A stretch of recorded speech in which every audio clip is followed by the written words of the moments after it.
Assalamualaikum warahmatullahi wabarakatuh. Waalaikumsalam warahmatullahi wabarakatuh. Nama saya Samsul, Pak, dari Kuningan, Jawa Barat. Baik, Pak Samsul. Ada 3 pertanyaan yang saya sampaikan. Yang pertama itu kemarin kita sudah membahas mengenai pakan ternak. Baik. Kemarin banyak dibahas mengenai pakan ternak yang bisa dimanfaatkan dari limbah rumah tangga dan bahan-bahan yang ada di sekitar kita, itu lebih ke ayam, Pak. Betul. Nah, kebetulan saya itu punya ternak puyuh. Nah, untuk puyuh ini ada saran dari Bapak seperti apa? Yang pernah saya lakukan adalah dulu saya pernah nanam jagung.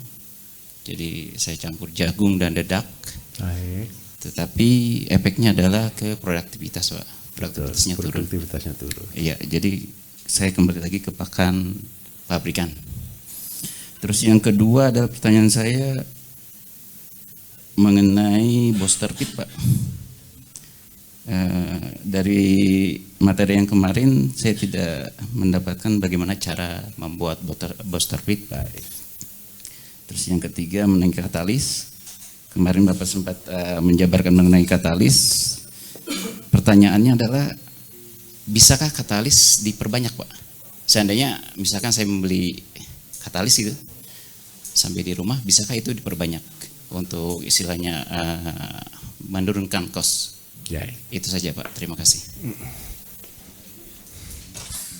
Saya jawab dulu katalis. Katalis yang Bapak Ibu terima itu adalah katalis yang sudah diberi makan. Jadi kemarin itu kan ada biang katalis, betul ya? Kalau untuk katalis 1 saya kasih makan kubis, berarti ini jadi katalis 1, betul ya? Kalau saya sudah kasih makan Bapak Ibu, bakterinya aktif atau tidak? Karena itu di perjalanan sering meletus. Kasus yang ada. Terus yang kedua, kalau ini sudah aktif, kira-kira bakterinya banyak atau sedikit?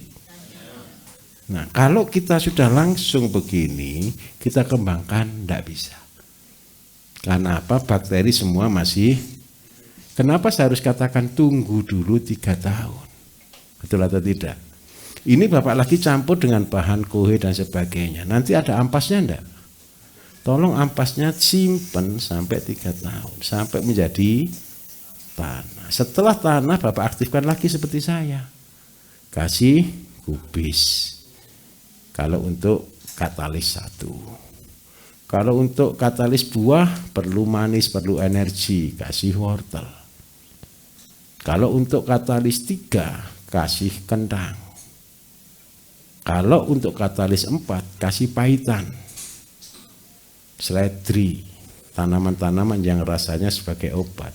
Untuk katalis 5, kombinasi wortel, kentang, dan kubis. Nah, tunggu sampai induknya ini mati dulu. Setelah mati dia cuma jadi 1. Nah, ketika diberi makan tidak bias. Kalau ini diberi makan Bapak Ibu tidak akan tahu ini katalis berapa jadinya. Paham maksud saya ya? Sehingga ketika dikasih makan berbeda-beda, saya tunjukkan dulu latar belakang saya harus membuat katalis apa sih Bapak Ibu. Kalau saya membuat katalis itu supaya saya membuat standar. Tahu standar. Kalau kita berani mengeluarkan SOP, berarti ada standar enggak?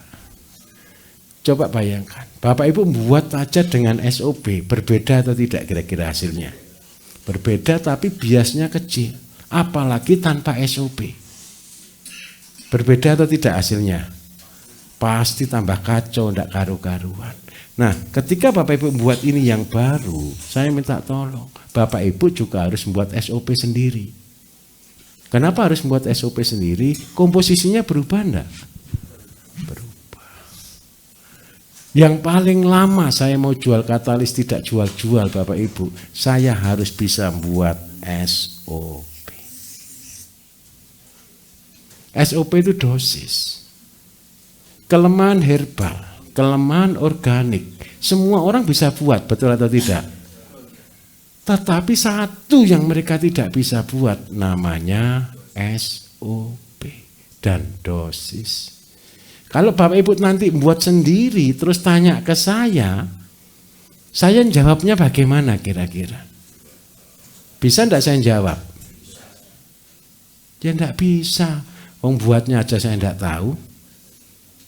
Bahannya apa, dosisnya berapa saya enggak tahu.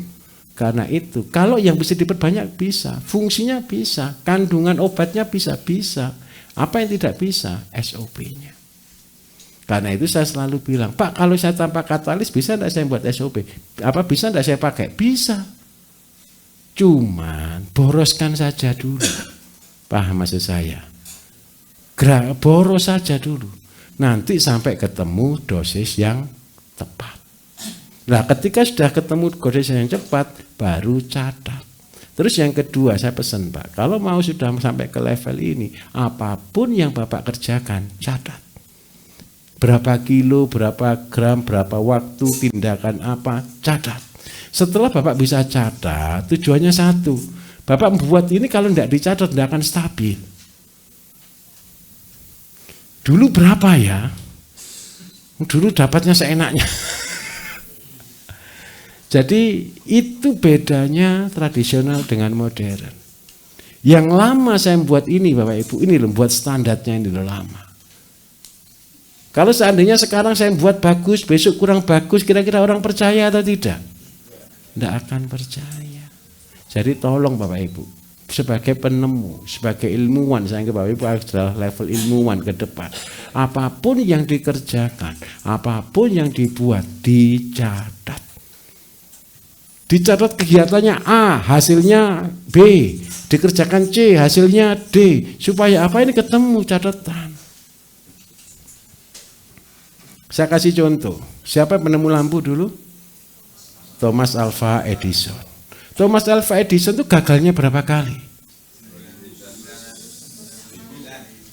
Enggaklah, sekitar 1700-an. Gagalnya dia 1700-an sekian. Saya minta maaf. Ketika dia gagal membuat suatu cara, berarti dia sebenarnya saya mau tanya, dia ini orang pintar atau orang bodoh berarti? Bodoh, gagal aja sampai 1700 lebih kok.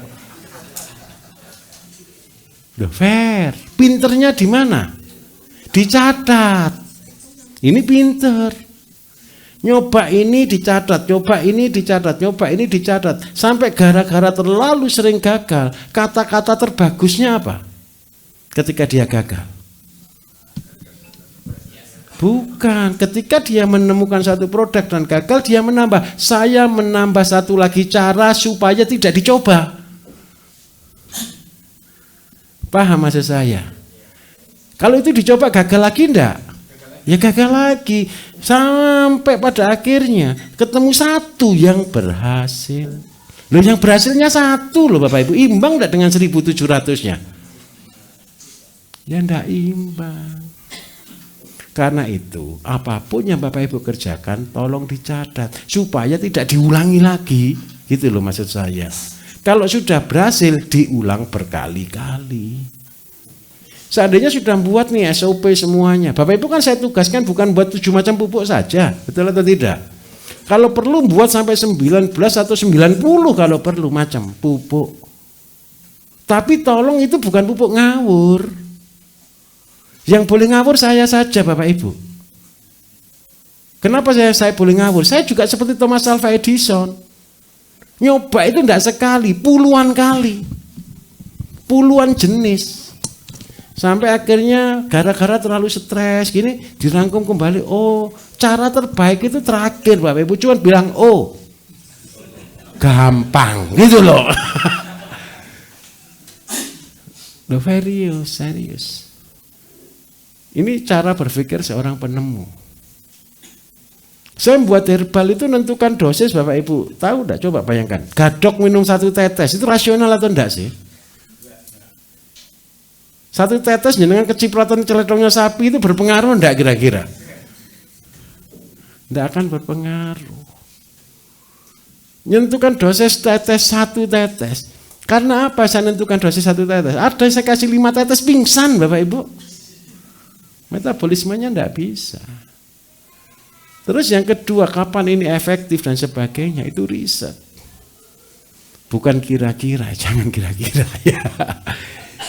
Kenapa enggak boleh kira-kira? Tumbuhan itu semua riset. Saya tunjukkan rahasia sedikit supaya Bapak Ibu enggak ngawur jadi orang. Berapa dosis pupuk yang dibutuhkan? Nah, berapa dosis pupuk yang dibutuhkan itu? Dulu saya bingung Bapak Ibu.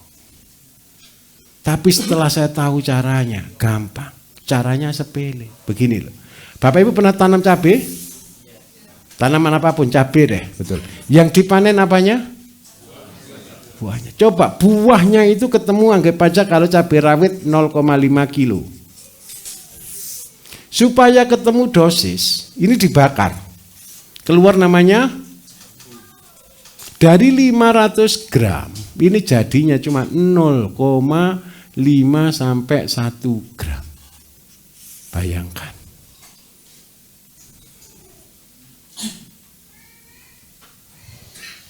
Cabai 1 kilo itu, kalau Bapak Ibu goreng, oven, sampai kering kerontang dan jadi abu, itu beratnya cuma setengah sampai 1 gram. Berarti berapa yang dibutuhkan satu pohon? Ya 1 gram realnya. Kalau kita buat kering. Karena itu satu pohon dosisnya cuma 15 gram. Ketika saya ngomong ini Bapak Ibu, ditertawakan orang enggak kira-kira? Bapak Ibu kalau ngasih NPK 16 saja satu pohon berapa sendok? Ya, padahal pabriknya itu riset lama untuk menentukan dosis Bu. Kena petani diawur saja. Nah tolong Pak, kalau buat catat, setelah catat, ini cara menentukan dosis, saya kasih rahasianya. Terus kenapa kok dikasih 15 gram Pak? Kan ini 1 gram kan ada pohonnya, ada daunnya. Betul atau tidak kira-kira? Ini konsepnya. Yang kedua Bapak tanya tentang booster feed. Booster feed itu Bapak Ibu adalah limbah dari produk saya yang namanya BSM 8. Ingat baik-baik, saya orang yang bertanggung jawab. Kalau rokok yang saya buat itu limbah dari BSM 9. Loh Pak, berarti kita ini dikasih limbah terus, tenang saja. Semakin panjang semakin bahagia, betul atau tidak? Semakin panjang semakin bahagia. Mata rantai itu tidak boleh terputus. Nah, jadi BSM 8 ini Bapak Ibu punya limbah. BSM 8 itu adalah salam manis. Tahu salam manis bahannya apa? Salam, kayu manis, jahe, pinang muda, sama kunyit putih. Nah, ini bahannya. Nah, Pak, kalau begitu cara membuatnya gimana? Kalau Bapak membuat rebusan salam manis, ampasnya tolong disimpan. Kenapa kok booster feed warnanya kuning? Karena saya campur dengan jamur kombucha. Jadi prosesnya gimana? Buat dulu jamur kombucha, ampasnya salam manisnya Bapak Ibu, buang di jamur kombucha. Berapa sih harganya booster feed itu? 50.000. Sekarang saya mau tanya, berapa harga jamur kombucha? Pernah enggak beli jamur kombucha? Kalau beli ya 50.000. Tapi 500 mili. Enak mana? Saya nanti buat sendiri Pak jamurnya. Boleh. Gitu. Oke, silakan. Ngerti, paham? Bisa dipahami Pak? Oke. Loh Pak, kalau pakai air kelapa beda. Begini, jamur kombucha itu Bapak Ibu disebut juga jamur ajaib. Kalau Bapak Ibu baca set tentang jamur kombucha, manfaatnya itu ada 1001. 1001 itu bukan 1001 sungguhan loh ya. Nanti dicek 1001 penyakit. 1001 itu istilah untuk segala macam penyakit. Saya dulu ideal berat badan saya segini Bapak Ibu. Gara-gara saya riset BSM 7. Dosis BSM 7 tadi minumnya 1 sendok ya. Saya minumnya satu botol, 250 mili. Paham maksud saya? Hasilnya apa? Dalam waktu 1 tahun, berat badan saya naik 16 kilo. Keren enggak kira-kira? Setelah berat badan saya naik, saya punya sakit hipertiroid Bapak Ibu. Hipertiroid itu hukumnya satu, enggak boleh gemuk. Bukan enggak boleh gemuk, enggak bisa gemuk. Karena sistem metabolisme yang sangat tinggi. Nah, ketika saya minum jamur kombucha atau BSM7 ini selama 1 tahun full, dengan dosis 1 botol 250 mili per hari, berat badan saya naik 16 kilo. Setelah naik 16 kilo ini tidak berhenti, naik terus ini. Dari 75 jadi 105. Keren atau tidak? Naiknya berapa kilo? 30. Ini dalam waktu kurang lebih sekitar 6 tahun. Setelah 105 Bapak Ibu, nurunkannya. Masa ampun. Saya diet tidak makan nasi 2 tahun. Cuman makan daging sama ikan. Bukan tambah kurus Bapak Ibu, tambah atos. Karena protein semua. Betul atau tidak? Habis gitu tidak makan daging, tidak makan nasi, cuman makan sayur saja. 1 tahun. Turun jadi 100 kilo. Habis gitu kembali lagi. Akhirnya saya buat konsep, sudahlah saya harus bergerak banyak. Saya harus bergerak banyak. Saya harus jalan dari kantor ke rumah saya itu sekitar jarak 8 kilo. Yang di kota. Jadi setiap pagi saya berangkat jam 5 pagi jalan kaki ke kantor. Bertahun-tahun. Tapi jeleknya satu, ketemu teman. Duh Pak Bayu kok jalan kaki? Dihampiri, Pak tak barengi Pak, aku ini olahraga. Alasannya sepele, ayo makan sarapan. Ya kapan olahraganya? Habis gitu saya ganti, saya sekolah olahraga sepeda. Dari farm, kandang saya ke rumah itu 20 kilo. Jadi setiap pagi saya naik sepeda pancal Bapak Ibu. Sepeda angin 20 kilo. Gitu. Harapan saya tambah kurus. Jeleknya satu, kaki saya tambah besar-besar ini. Celana enggak muat, tapi enggak kurus. Dari situ saya berubah lagi. Akhirnya saya buat produk yang terakhir itu yang namanya Rejuvenated. Saya bebas makan, saya cuma minum produk. Dari 105 turun jadi 80. Tapi jangan tanya, jangan beli, enggak tak jual. Itu untuk orang khusus saja yang saya akan kasih seikhlas saya. Nah, jadi proses-proses herbal ini yang membuat saya kuat, membuat saya yakin, karena itu hidup saya. Nah, saya berharap satu, Bapak Ibu dulu kan tidak pernah ngajari, betul ya, tidak ada yang ngajari kan buat herbal kan? Saya katakan jujur, saya juga tidak ada yang mengajari. Enak mana posisi Bapak Ibu atau posisi saya hari ini? Enak Bapak Ibu kan? Betul kan? Saya minta tolong, karena Bapak Ibu sudah saya taruh di tengah-tengah, tolong lanjutkan. Saya pasti meninggal. Bapak Ibu juga pasti akan meninggal. Saya bagikan ilmu ini ke Bapak Ibu, ilmu yang hari ini saya punyai loh ini. Bukan ilmu nol yang Bapak Ibu ketika saya masih belajar loh ya. Ilmu yang Bapak Ibu pelajari ini kalau Bapak Ibu pinter, setahun sudah punya pabrik loh ya. Saya minta maaf, cuman satu aja kok. Mau atau tidak.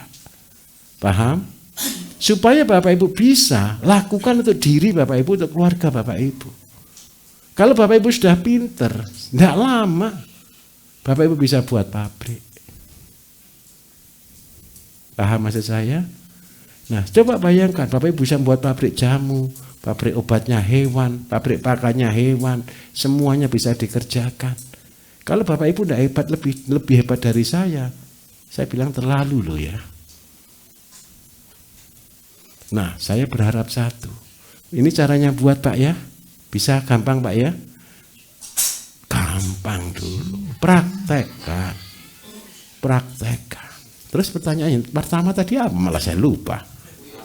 Puyuh, baik begini. Bapak Ibu, saya mau katakan jujur. Kenapa bagi penderita-penderita penyakit abnormal, saya selalu kasih pantangan. dilarang makan ternak yang makanannya konsentrat. Kenapa konsentrat saya larang? Kalau Bapak Ibu fair, jujur, ternak itu makanannya hanya jagung, tepung ikan, dedak, vitamin. Supaya telurnya banyak dikasih apa kira-kira? Ya, bukan kalsium Pak, kalsium itu cangkang. Protein bukan, protein itu bukan untuk meningkatkan telur. Vitamin itu hanya untuk memperkuat badan. Nah, karena telur itu dipengaruhi oleh hormon. Kesuburan itu dipengaruhi oleh apa? Hormon. Tubuh kita salah satunya selain fungsi pencernaan, saraf, ada juga adalah fungsi hormonal. Fungsi hormonal itu memperbanyak jumlah telur. Rata-rata kalau konsentrat hormonalnya itu yang membahayakan. Tenang Pak, saya kasih formula. Hormonal yang paling baik untuk ternak kita buat dalam bentuk nutrisi. Nutrisi yang kita buat berasal dari apa? Kita jadi orang bodoh saja. Tahu mau jadi orang bodoh? Konsep cara belajar jangan pernah jadi orang pintar. Kalau Bapak Ibu sudah merasa pintar, ilmu mendal semua. Karena sudah merasa bisa. Contohnya siapa? Petani. Petani itu sudah merasa pintar atau belum? Karena dia merasa pintar, diajari tidak pernah mau. Karena dia berkata, saya sudah pintar. Jadi konsep belajar terbaik, ikuti cara saya. Cari cara kita orang bodoh. Orang bodoh itu berarti ngawur atau tidak? Ngawur. Ngawurnya bagaimana? Tapi ngawur yang pinter. Ngawurnya bagus. Nutrisi. Kita jadi orang bodoh.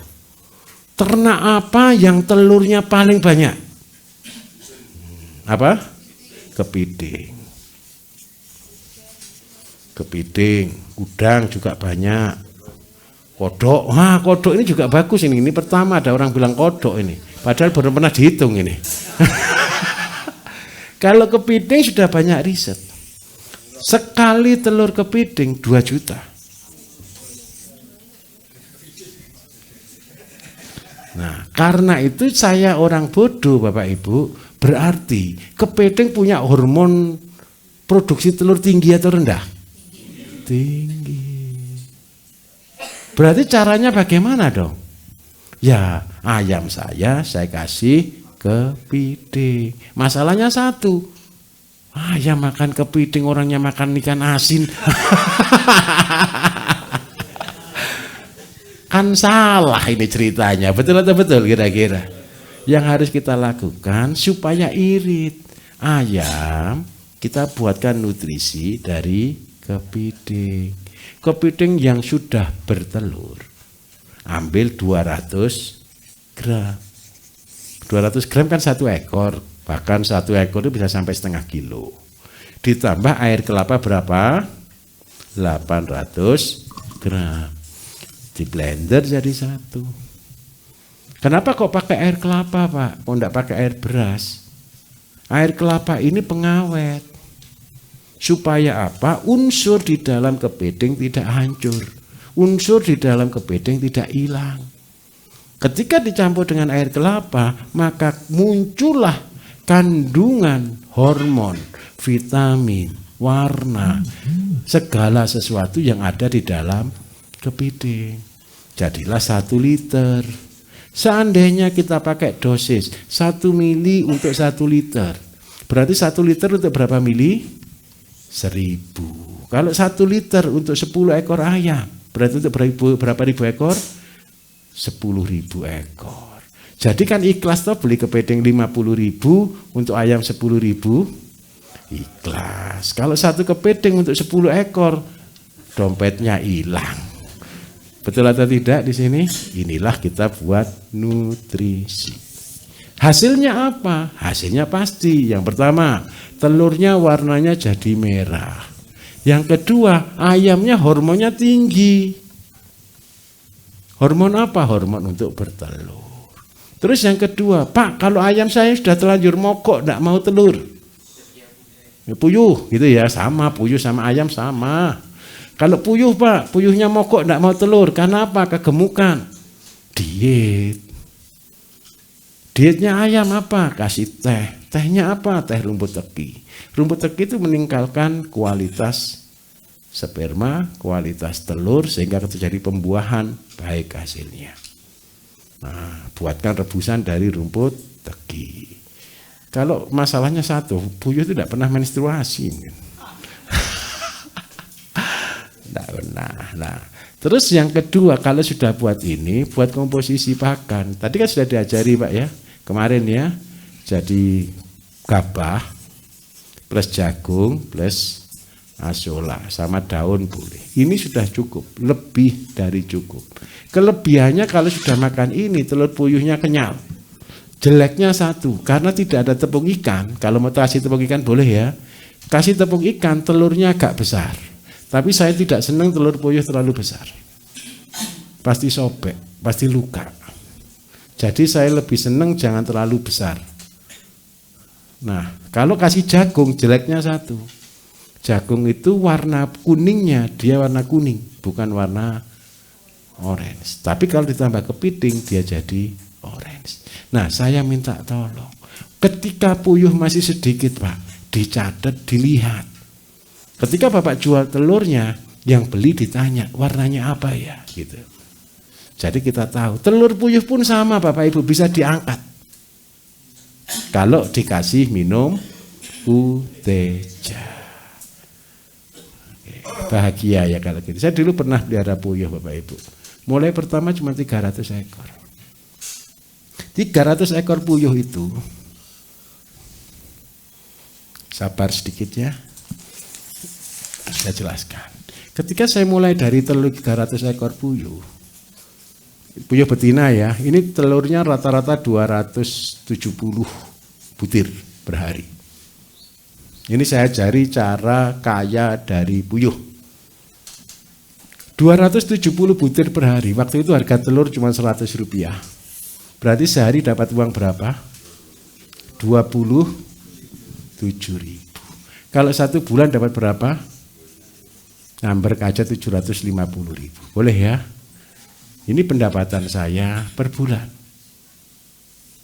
Nah, pakannya itu habis kurang lebih sekitar 400.000. Jadi sisa 350.000. Ini puyuhnya. Ketika saya mulai puyuh 300 ekor Bapak Ibu, saya punya teman, itu menghina saya, menyakitkan. Saya salah, kamu kerja puyuh gini nih loh, pendapatanmu berapa? 300.000, saya bilang gitu. Dia gedek-gedek kepala. Karyawan saya 20 orang. Buat beli beras saya tidak cukup. Tapi saya bilang tenang gitu, saya tenang. Akhirnya supaya saya sekalian tidak untung, saya investasi. Investasi begini, dari telur 270 saya ambil 0,1, berarti 10%. Berarti berapa telur yang saya tetaskan? Anggap aja 25. Banyak atau sedikit? Sedikit. 25 itu untung saya kan? Hilang gitu loh. 25 ini Bapak Ibu, kalau 1 bulan ketemu berapa?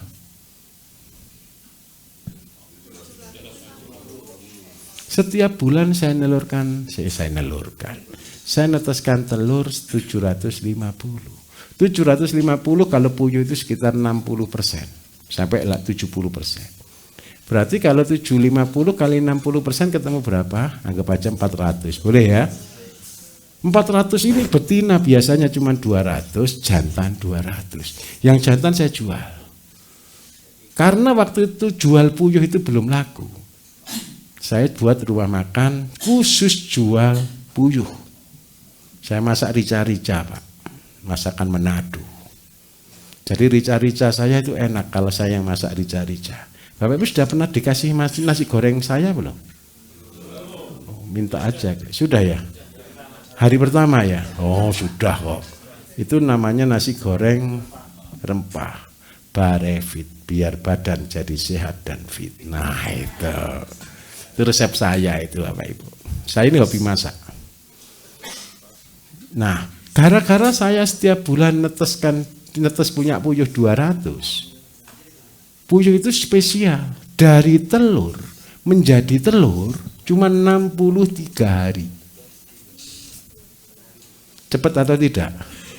Jadi ayam telur puyuh telur sekarang saya tetaskan 14 hari netes, setelah itu 40 berarti 3 lagi telur dia sudah. Jadi dari telur ke telur dia cuma 60 hari. Cepat atau tidak?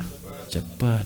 Jadi telur puyuh yang 200 ini setelah 60 hari berarti berapa bulan? Jadi saya hitungkan. Bulan pertama saya punya 300. Bulan ketiga jadi punya berapa Bapak Ibu? 500. Betul ya? Bulan kelima jadi berapa?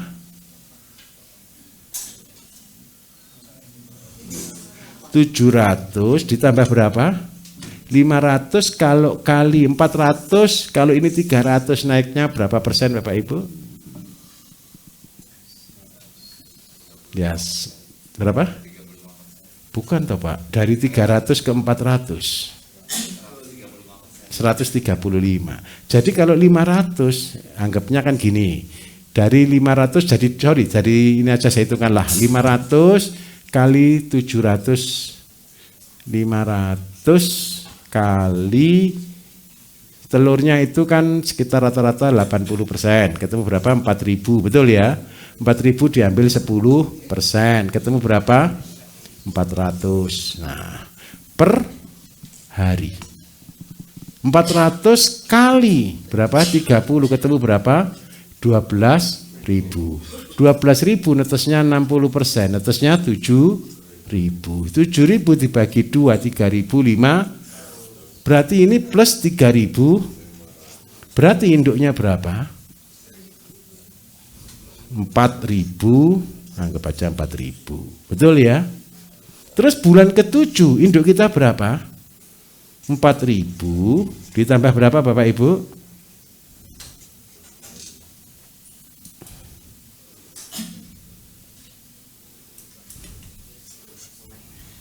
4.000 kali 80% ketemu berapa? 3.200 dikalikan 30 ketemu berapa? 9.000. 9.000 ini dikalikan 10%.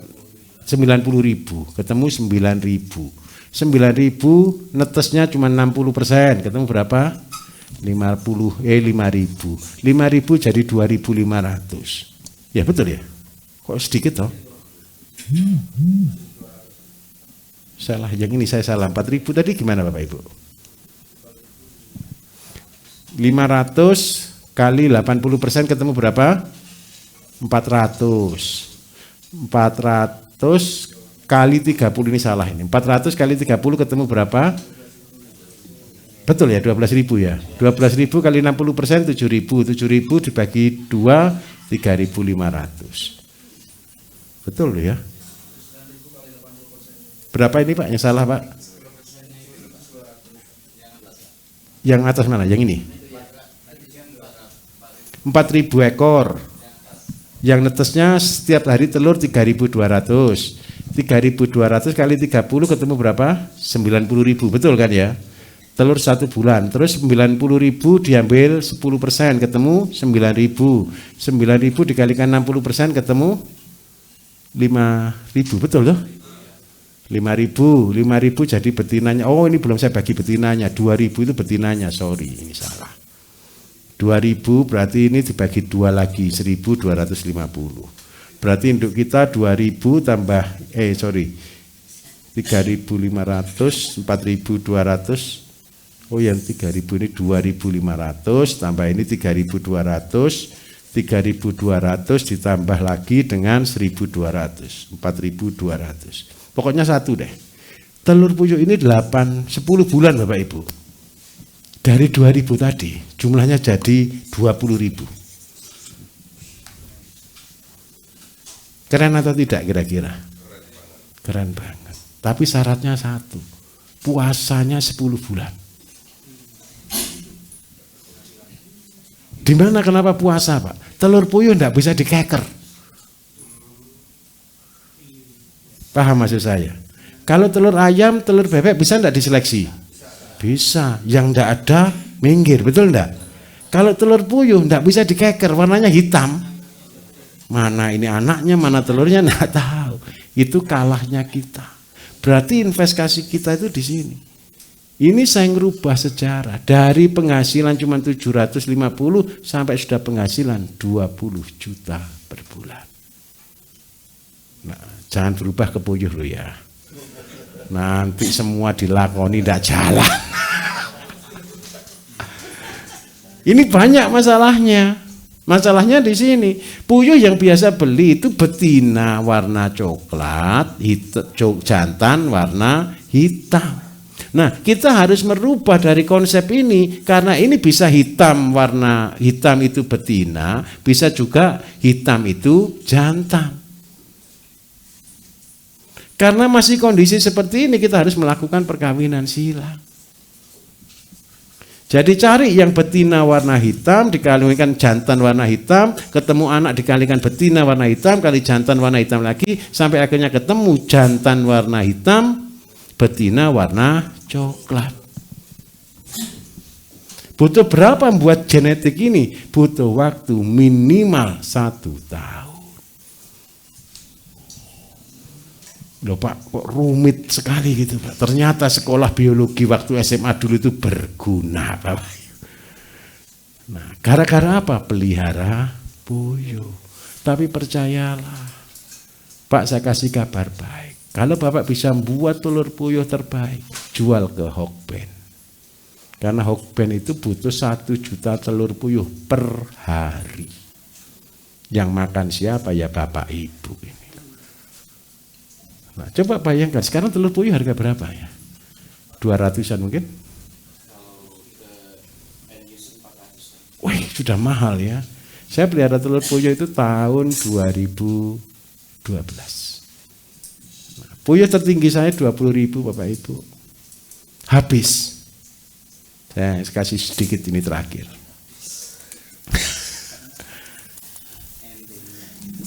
Waktu saya di Papua, jadi begini, saya mulai bebek 10 dalam waktu 1 tahun itu jadi 4.000. Saya mulai dari puyuh 300 dalam waktu 1 tahun ini jadi 20.000 induk. Jeleknya saya tunjukkan. Puyuh itu kalau banyak Bapak Ibu, kandangnya semakin rapat atau tidak? Semakin efisiensi katanya, betul kan? Yang paling masalah satu, kandang puyuh kan tingkat nih, betul kan? Kotoran itu kadang-kadang yang dibersihkan itu yang sini Pak, sama ABK itu, yang kelihatan mata, betul atau tidak? Yang di dalam ini sokroannya tidak sampai, akhirnya ngumpul atau tidak? Ngumpul, amoniak terjadi di sana. Yang waktu itu saya sedih, ini kandang puyuh Bapak Ibu, ini kandang bebek. Ini 4.000 bebek di sini. 4.000 induk loh ya. Yang di sini puyuh. Bebek saya ini kena AI. Kena flu burung. Enggak mati kabeh Pak, tenang saja. Setiap hari mati 200. Begitu saya pulang Bapak Ibu, waktu itu saya di Papua, di pedalaman. Saya tidak bisa pulang, tertahan di sana 2 minggu. Begitu saya pulang anak-anak laporan, Om, bebeknya setiap hari mati 200. Matanya biru semua. Waduh, kena flu burung. Saya doa Bapak Ibu.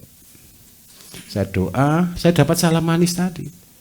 Jadi kalau Bapak Ibu tanya, munculnya resep salam manis karena apa? Karena bebek saya kena flu burung. Saya doa, saya buatkan salam manis, ini cuma mati selama 1 minggu. Habis itu yang lain hidup. Nah, ketika mereka hidup, berarti bebek saya punya anti flu burung. Itu larisnya minta ampun, saya jualan DOD.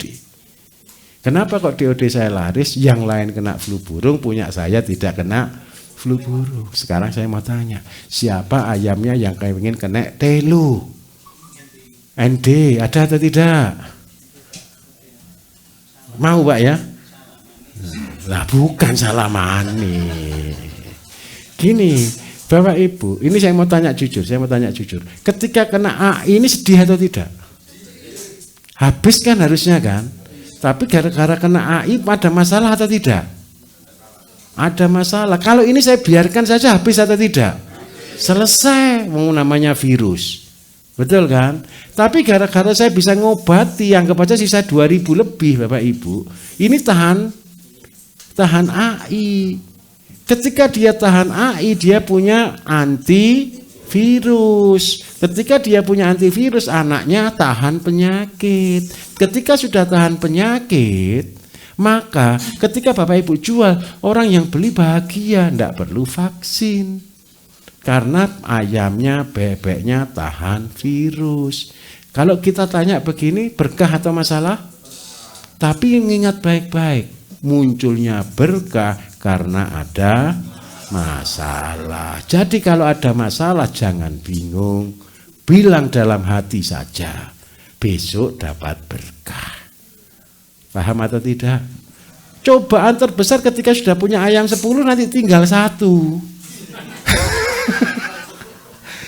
Berdoalah yang 1 ini tahan penyakit supaya walaupun mulai dari 1 ke depan besok-besok tidak ada penyakit yang datang.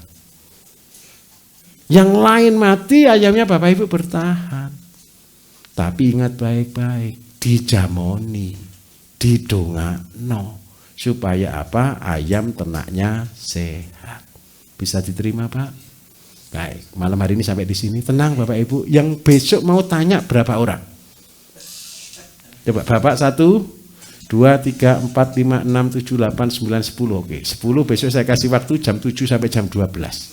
Terima kasih banyak Bapak Ibu. Wassalamualaikum warahmatullahi wabarakatuh. Besok lah.